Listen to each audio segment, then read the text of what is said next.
जय भीम. मी हंसिनी. सम्यक न्यूज लाईव्हच्या विशेष बातमीपत्रात आपलं स्वागत आहे. ठळक बातम्या पुढील प्रमाणे.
Ideal institute of biology Nanded आणि Latur, leader in biology.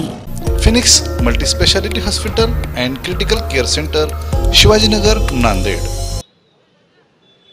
Bharip Bahujan महासंघाचे प्रमुख बाळासाहेब आंबेडकर यांनी वंचित बहुजन आघाडीकडून सर्व वंचितांना एकत्र करण्याचा प्रयत्न जे गेल्या 2 ते 3 महिन्यापासून सुरू केलेला आहे.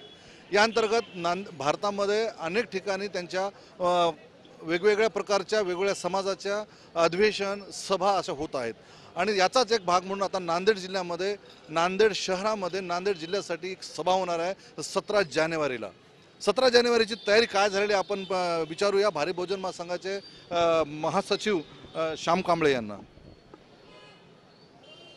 ज्याप्रमाणे महाराष्ट्रामध्ये श्रद्धेय बाळासाहेब आंबेडकर यांच्या सभांना प्रचंड असा प्रतिसाद मिळत आहे.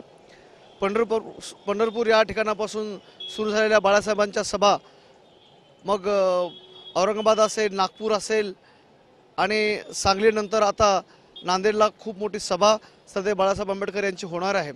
या सभेसाठी आवश्यक असणाऱ्या सर्व तयारी या ठिकाणी झालेल्या आहेत. कृषी उत्पन्न बाजार समिती नवा मोंढा नांदेड या ठिकाणी दुपारी 1 वाजता या सभेचं आयोजन करण्यात आलेलं आहे. या सभेला श्रद्धेय बाळासाहेब आंबेडकर यांच्याबरोबर बॅरिस्टर ओबीसी साहेब यांची सुद्धा उपस्थिती आहे. त्यामुळे एक नवं वातावरण या ठिकाणी निर्माण झालेलं आहे. महाराष्ट्रामध्ये ज्या पद्धतीनं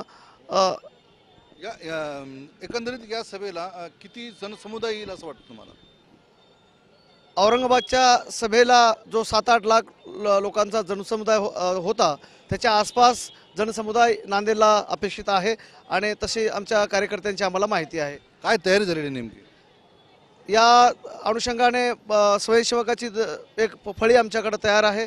त्याचबरोबर वेगवेगळ्या समित्या करून त्या समित्यांना या सभेच्या तयारीची जबाबदारी देण्यात आलेली आहे. मग ती प्रसिद्धी समिती असेल, मग ती स्टेज कमिटी असेल, संरक्षणासंदर्भानं SSD म्हणजे समता सिंग दलांच्या ती एक समिती आमच्याकडे आहे.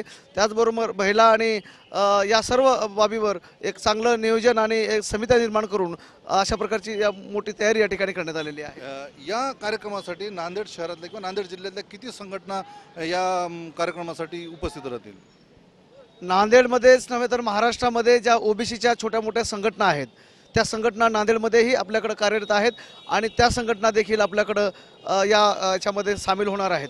ओबीसीच्या संघटनाबरोबरच अनुसूचित जाती जमातीच्या, आदिवासी बांधवांच्या, अल्पसंख्याक मुस्लिम बांधवांच्या छोट्या संघटना, त्याचबरोबर MIM सारखा मोठा पक्ष आमच्या या सोबत आहे. भारिपच्या सर्व शाखा, युवक आघाडी, महिला आघाडी ह्या सर्व सुद्धा याच्यामध्ये सक्रिय आहेत आणि ज्या सामाजिक संघटना नांदेडमध्ये आहेत त्या सामाजिक संघटना मोठ्या प्रमाणामध्ये या महासभेसाठी उपस्थित राहणार आहेत. 17 जानेवारीची जी सभा आहे ह्या सभेची संपूर्ण तयारी झालेली आहे. लाखो अनुयायी येतील असा विश्वास यांनी आता व्यक्त केलेला आहे. मी विजय निलंगेकर, सम्यक न्यूज लाईव्हसाठी. जय भीम. पाहत रहा सम्यक न्यूज लाईव्ह. बातमी पाहण्यासाठी यूट्यूबवर सबस्क्राईब करा.